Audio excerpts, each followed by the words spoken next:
Hello everyone, my recipe for today is fish fillet escabeche. It's a sweet version of sweet and sour fish recipe that is cooked in tomato sauce.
After frying the fish at the same hot pan, let's saute vegetables.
If you love spicy, you can add some hot peppers too.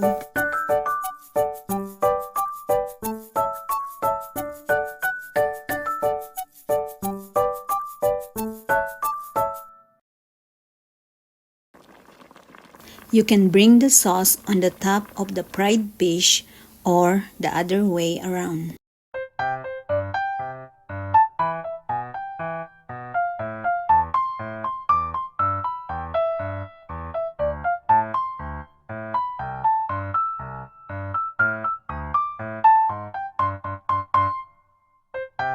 Our dish looks done, so we're going to serve it.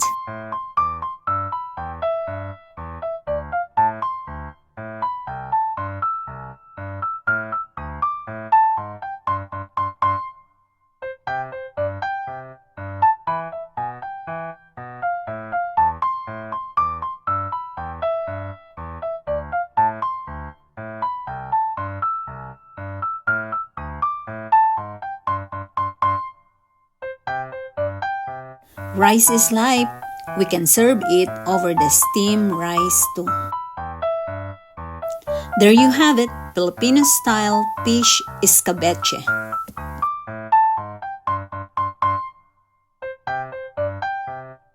Thank you for watching.